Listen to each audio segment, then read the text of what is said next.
Welcome to the Beyond Tech podcast, a podcast designed for engineers. We aim to demystify technologies around safety and give you the information that you need in order to make an informed decision when designing a safety system. We cut through the fluff and we avoid the usual statements of robust and reliable.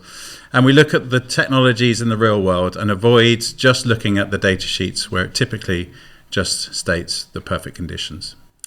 Each episode, we take on one gas or flame detection technology and break it down. How it works, when and where to use it, potential drawbacks, and also any maintenance requirements.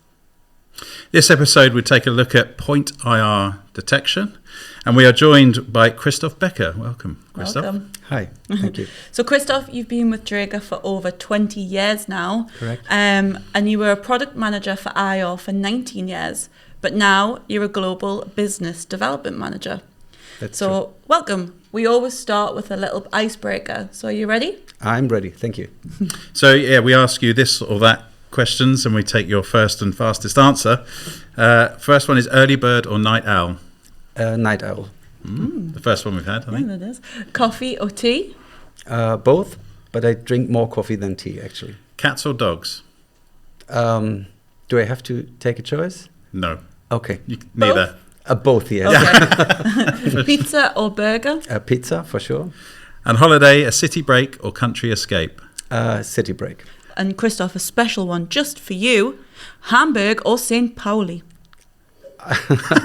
St. Pauli is a part of Hamburg. It's the core of Hamburg. Oh, right. So both, but It's not St. what we've got Pauli is written much here. more important. Yes. We've got something else written down here. But No, it's not on the list. Oh, man. So, on to the questions. Yes. So please tell us, how does IR detection work? I would say in simple words, you have a light source that is emitting infrared light. And on the other side of the cuvette, you have a detecting element, pyroelectric detector component that is measuring light intensity. And if there are substances that you want to detect, like hydrocarbons in the cuvette, the light intensity is reduced. And by measuring that reduced intensity, we can calculate the concentrations of the hydrocarbons inside.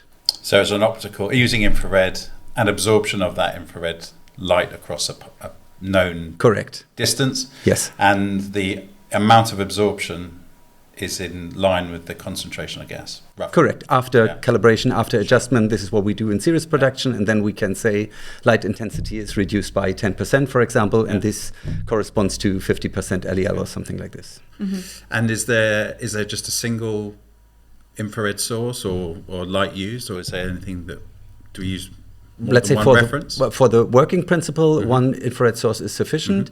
It depends on the requirements you have for the robustness, for compensating aging effects, for example, if you add a second source, yes or no. So not all point IR devices have a second source? No. No? Okay. And we both have single source detectors and double source detectors in the portfolio. So what would be the benefit of one versus the other? The other can compensate for aging effects, mainly. Okay, so the dual beam technology is a compensation. So if it doesn't have compensation, what does that mean for the, should we call it single source? It means if you have changing surfaces, for example, in the optical system, where reflection characteristics may change over time. Time means years or decades, not weeks. Right. Then this can be compensated if you have a second IR source.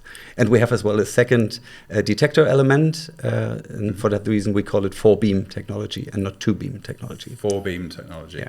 Okay. Okay. And what gases does IR detect? In general, all gases that are not only consisting out of one atom, so hydrogen, for example, or oxygen is not detectable in general with IR technology, but almost everything else, like typical hydrocarbons or CO2, where you have at least two different atoms in the molecule, can be detected. So infrared, is it more susceptible to poisoning or less susceptible to poisoning compared to catalytic bead? Is that a fair statement? I would say yes, but I would rather say it cannot be poisoned at all, because typical poisoning effects cannot affect or be happen with optical systems. Right. So we have different issues, but a typical poisoning issue cannot happen. So the internal electronics, the optical system is protected by sapphire glass, so there will be no, let's say, poisoning substances or polymerizating substances inside. So we talked about the catalytic bead in another episode, and it was we discussed how the infrared maybe came later on in the flammable gas market. Yeah, true. Would you say that overcame the issues, or the reason why infrared became so prevalent in the flammable gas market is because of the reliability or the immunity, let's say, against poisoning? Well, I would say yes. Both arguments, immunity versus poisoning and reliability are two issues. Another issue is long-term stability for the measurement performance. Another one is low maintenance costs. So these are all advantages for IR technology. But of course, the upfront investment is typically higher for IR devices compared to catalytic bead technology. And does the IR technology have a reasonably good fast response time?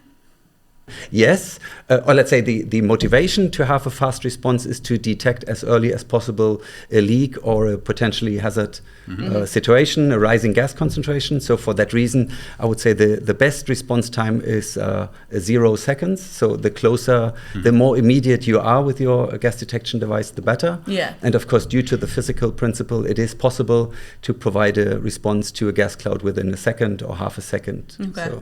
And this is not possible with catalytic bead sensor technology. Yeah. Okay, so IR is a faster, in general, a faster depending technology. on the design of the product, but yes, in general, it can be much faster. True. Okay, so when we look at, so we've discussed the technology principle. When you are looking to specify or install a point IR device in the field, what external factors are you looking that may affect its suitability? Yeah, I would say the first question is always what substances have to be detected. So are these substances detectable in general with IR sensor technology? And do we have a product in our portfolio, or is a product available on the market that is suitable to detect this? For ammonia, for example, it is thinkable to build a gas detector using IR technology, but to my knowledge, it's not existing in the market. So if you have an ammonia detection requirement, you have to use other sensor technologies, but as I said, for hydrocarbons, for example, or for CO2, there is typically IR detection possible. And then the next question is what speed of response, what we already discussed, is required. What are the ambient conditions? Do you have to expect very dirty or dusty environments? Do you have to expect poisoning substances in the atmosphere? This would be a plus point for IR technology. Yeah. So at the end, there are many questions that have to be asked and answered, and then you have a preference for one technology or for combining more than one technology. Is IR affected by temperature and humidity at all? It depends on the design of the product, but in general, it's heavily depending on temperature deviations, and for that reason, every IR sensor has a built-in temperature compensation. Okay. So we are not only measuring gas concentration in terms of reduced light intensity, but we measure as well the temperature outside and use this measured temperature for compensating the effect and for calculating the real measurement value. And for humidity, again, it depends on the design, where the exact wavelengths, in particular the reference wavelengths, are. And of course, you can use it or build it in a way, design it in a way that the humidity influence is not relevant for your measurement task. Yeah. We spoke a little bit about open path IR. Obviously here we're talking about IR in the point detection sense. Is the technology the same between the both of them? I would say it's very similar. Yeah. The wavelengths that are built in are different, or at least can be different. And from my perspective, the biggest difference is maybe that in a point IR gas detector, where we talk about the cuvette length, the beam length of maybe 10 centimeters or 15 centimeters, we always assume that the concentration that is inside is continuous over the entire a beam path. And this is not assumed when you talk about an open path gas detector. Yeah. So the reading of an open path gas detector is more, is there a gas, yes or no? Is there a gas cloud? And you have no idea about the concentration of this bigger or smaller gas cloud, where with a point IR gas detector, you can say, okay, at this point, I have this and that concentration. And it's below an explosion, a potentially explosive level concentration or above. Yeah.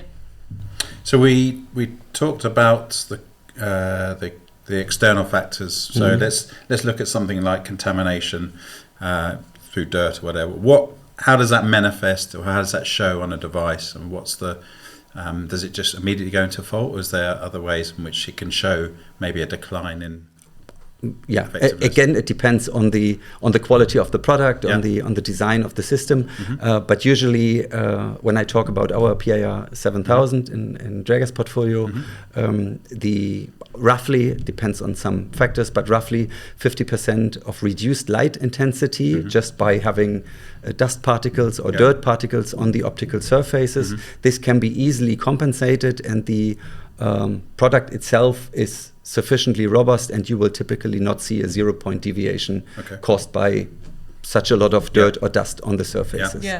And then you can configure the product to switch into a beam lock warning if you have more dust or dirt accumulated on the optical surfaces.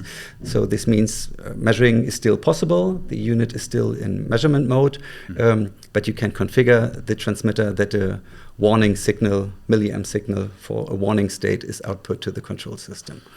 And first, when the light intensity, the remaining light intensity is something like below 25% of the original value, then the unit is switching into fault state. So I've seen people install it and be unaware of that first stage alarm, and then obviously then it goes straight into what they perceive as a fault condition, but in fact it's not, right? So what we're saying is we have a stepped warning, right? So there's a window in which we can have contamination, we can correct it, and it's still workable. True. But there's a signal available if the control system wants it and the operator wants it, that will tell you that a service or maintenance is upcoming. So it's not an immediate action. It depends on your configuration, but at least you can configure your control system to be, let's say, adapted to the transmitter capabilities. You can as well configure the transmitter output signals, and if this is matching, you can plan your maintenance in advance. So let's say to initiate cleaning activities within a few weeks or something like this. But we experience as well on the other side that people completely forget to do cleaning, and then after, I do not know, 8 years, 12 years of operation, the unit is switching into fault state, and they completely forgot that they have to clean this from time to time. And of course, then it depends on the application, how much dirt, dust, desert sandstorm, whatever. In textile industry, these little particles from clothes are existing, how the device is protected with accessories from that contamination and so on. So you mentioned accessories and installation. So let's look at the considerations of when we install this. So we have identified that it's the correct device for the gas and the location, etc.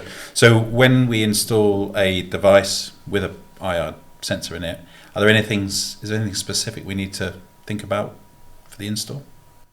Yes, depending on the point of installation. Where do you want to measure, for example, in fresh ambient air, or inside a duct, or an HVAC duct, for example, or inside a machinery, and depending on that.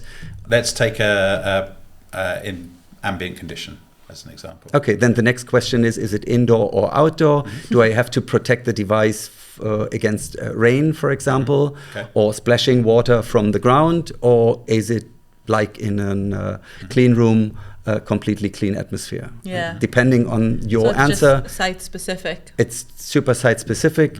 Of course, you can say in outdoor conditions, in most cases, you have to expect rain and some dirt at least, and therefore we would recommend to use an accessory, what we call splash guard. So splash guard is to protect against water ingress. Natural water ingress, shall we say? Yes. And then as well splash water. If you clean it with the pressurized water cleaner, how it's called, then it's protected as well. Okay. Completely immune to water ingress, or just no? If it is submerged at all, then you will not Sure. then the light intensity that is measured is reduced to 0, because then the cuvette is completely filled up with water. And then, of course, the unit will switch into a fault state. But as long as the water rinses out again, then the unit is coming back to operation. Mm-hmm. And in terms of orientation, we looked at the catalytic sensor, and in previous designs, you were unable to mount it horizontally because of a slight warming / chimney effect. Yeah. Is there anything such you have to look at for 0.0?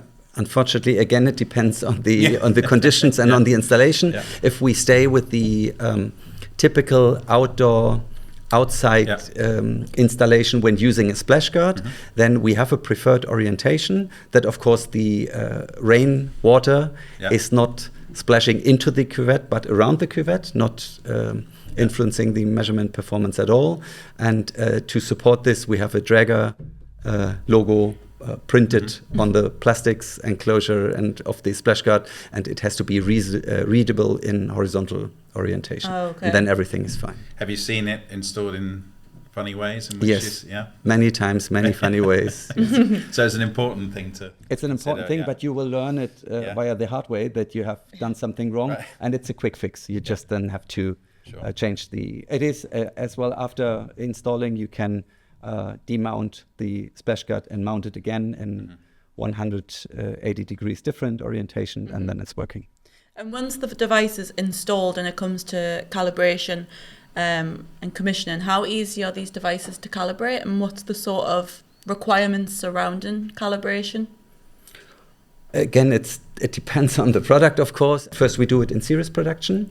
So usually, from a technical perspective, if you install the device in the field, let's say nearly at sea level, for example, then you, from a technical perspective, you do not really have to do to renew the 0 point and the span calibration. From a regulatory perspective, from company rules, from what we've written in the instructions for use, it's different. You always have to check that the device is responding to gas if you apply gas to it, but it's not a technical reason.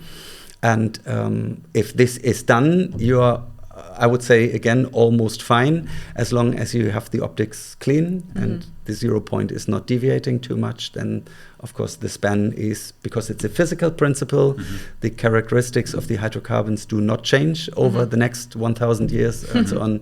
So you, from a technical perspective, you do not have to renew the calibration. And what's the typical life of the IR sensor? I would say it's more commercial question than a technical question. Of course, we can talk about outage failure rates of the device. My last knowledge is that we are clearly below 1% per year. So if you buy, I don't know, 100 devices, then you have to expect maybe 10 or 15 false failures within the first 10 years. But at a certain point of time, it becomes a commercial decision if it makes sense to do maintenance and repair within 15 years, 20-year-old device, or if it makes more sense to, let's say, upgrade your installed base to the maybe new successor model. So we're looking at double-digit years in terms of usage. Yes. Is more than reasonable to expect. Yes. And we always still get questions, emails from customers who have installed the predecessor of the predecessor of the PIR 7000. All right, okay. So devices that have been put out of sales, phased out 12 years ago or something like this. So we go back to the question earlier about why we would choose IR over other devices. It's certainly longevity, isn't it? Yes. Solid response. So the calibration, so we've looked into that. Is there anything, so you've got calibration accessories. Obviously, is there a method, if it is installed in the out of reach or whatever, are there accessories that you can calibrate remotely? Yes, of course. From my perspective, you have to think about 2 points. The first one is how to get the calibration gas to that measuring to the device, and there we have accessories. You can have fixed tubing mounted at the wall, for example. I've seen this many times at customers where, for example, in a production hall where it's difficult to drive a lift forklift. Lift forklifter in. Yeah. They have in 6 meters, 8 meters high. They have then the gas detectors installed, and then they have fixed tubing for gassing installed at the wall. So this is first issue, to get the gas to the detector. Second issue, to read out the values, to initiate an adjustment if needed, and so on. And there we have as well options in our portfolio to do this. I don't think a forklift is right, just thinking. I think it's a crane. I think the health and safety, sort of a MUPE, I think, a mobile elevated platform. To put an engineer up on a forklift is probably incorrect. It shows my on-site experience. No problem. So I think that covers everything. Is there's anything else you'd like to cover, Christof? There's probably so many much more. things, but I believe you still have to ask questions. Then I'm talking and talking and talking. I think from our side that's good. Okay. But what we'd like to do with our viewer is take 3 key points away. So we'd like to sort of take 3 kind of statements from you as a key takeaway from the viewer. So I'll go with the first one. So when is point infrared sensors or infrared sensors the correct choice for flammable gas? As a summary, I would say, of course, under the prerequisite that the substance or the substances are detectable at all with infrared sensors. It is the long-term stability for the measurement performance, fast response, that it's lasting for 15 years, parameters like this, and the low maintenance costs. And the immunity to poisoning, I think. Of course. A big one, and then the second question is the biggest limitation that people often forget or overlook. That not all substances are detectable. So we receive many questions if we can offer IR sensors for hydrogen detection, for example, or ammonia detection, carbon monoxide. And these are substances that we cannot detect today. Possible. Yeah. And then the last one, what's the main item we need to remember when planning maintenance? Do not forget the cleaning. Perfect. If needed or when needed. Yeah. Maybe sometimes it's not needed, but and use that output to guide you on when that maintenance or cleaning. This is much better, from my perspective, more professional. Yeah. You can plan your maintenance activities, and for example, if you have to install something to climb up to the detector, then it's of course a lot of efforts. Thank you very much. Thank you. Thanks, Christof. So that's another episode of Beyond Tech finished. If you're working on a project and you need further information and further insight into the technology when specifying for your project, you can go to dräger.com/EPC, where you'll find a document library full of technical data which you can download and use for your next project. Yes, we hope you found the podcast useful and the information useful as well. Be sure to let us know if there's any further topics that you would like covered. So on to the next episode, where we take a look at another technology, but the rules are the same. No fluff, no talking specifically about products, and looking at real world scenarios. Yeah. Thank you. Thank you. Thanks.